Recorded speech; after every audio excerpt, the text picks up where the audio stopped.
Next game is the Saints and the Packers. The Saints were actually winning this game 17-0 until the fourth quarter, and the Packers stole this game from the Saints 18-17. Derek Carr went down. He was 13-18 for 103 yards and a touchdown, and Jameis Winston replaced him. He was 10-16 for 101 yards. So it sounds like Derek Carr is going to miss a few weeks with an AC joint sprain. Jameis Winston is a better fantasy quarterback because he will throw the ball down the field, and he doesn't care if he throws a pick, and that opens up the opportunity to gain a whole bunch of yards and get some touchdowns where there weren't touchdowns, or at least there weren't touchdowns for quarterbacks who are more careful with the ball.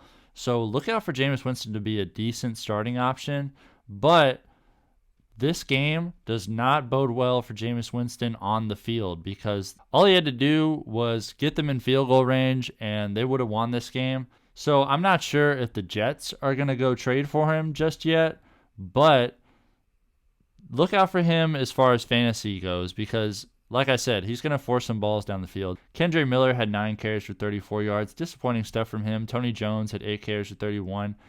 You would have liked to see Kendre Miller get a little bit more run here because they did spend a third-round pick on him. But he is coming back from that injury, so maybe they were slow playing him. And Alvin Kamara is coming back next game, so Kendre Miller is effectively a drop if you added him for this. Tony Jones getting just as much work, getting pretty much the same efficiency. No true front runner there as far as I'm concerned if Alvin Kamara goes down before Jamaal Williams comes back.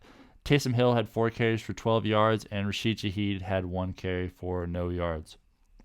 Chris Olave, 8 catches for 104 yards. Very Chris Olave game. High catches, high yards, no touchdown. This is what we expect from him. 11 targets.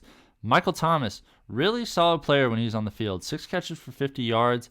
Isn't great, but he has a really high floor, and he's been getting some red zone targets too. So watch out for him. Could be a possible buy low, but you are taking that injury risk with him. Tony Jones had 4 catches for 21 yards. Juwan Johnson just the 2 catches for 12. He's had a disappointing season so far. Taysom Hill had a catch for 9. Jimmy Graham had the touchdown catch for 8. And Kendre Miller had a catch for no yards. Rashid Shaheed not hauling in any of his 2 targets. He's going to be super up and down, so I wouldn't call him a play, but he's one of those guys who at the end of the year, people going into next year are going to say, well, Rashid Shaheed scored all these points.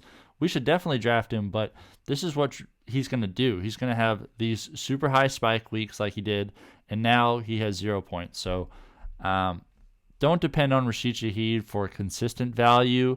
Chris Olave, clear play. Michael Thomas, a very good injury fill-in. High floor player, possible buy low there. Drop Kendre Miller if you got him, and keep an eye on Jameis Winston because he is a very fantasy-friendly quarterback. For the Packers, Jordan Love, I'm not ready to say that he's good, but he's not bad. 22 of 44, 259 yards, a touchdown and a pick, leading the comeback at the end of the game. The completion percentage has not been there, but he's just figuring out how to stay fantasy relevant. He led the way for all rushers, 9 carries, 39 yards, and a touchdown. Solid stuff from Jordan Love here. He might clean up that completion percentage as he gets more and more games under his belt. Watch out for that.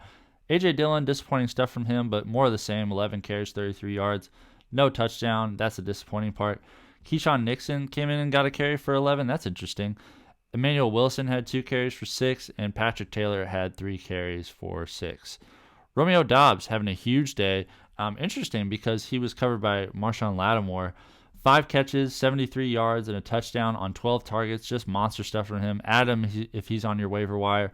Jayden Reed, who I thought would have a bigger game here, just had the 3 catches for 63 yards. Luke Musgrave having 6 catches for 49. That's interesting with how good of a tight end defense that the Saints are. Dontavian Wicks, the rookie from Virginia, had 4 catches for 45 yards.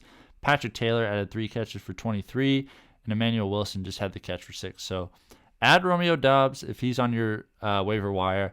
Look for Luke Musgrave as a good waiver wire addition as well. And Jordan Love, you could absolutely do worse if you're needing a guy for bye weeks or if one of your guys get injured. He just figures out ways to stay fantasy relevant. So if you add Jordan Love, I would not fight you on that.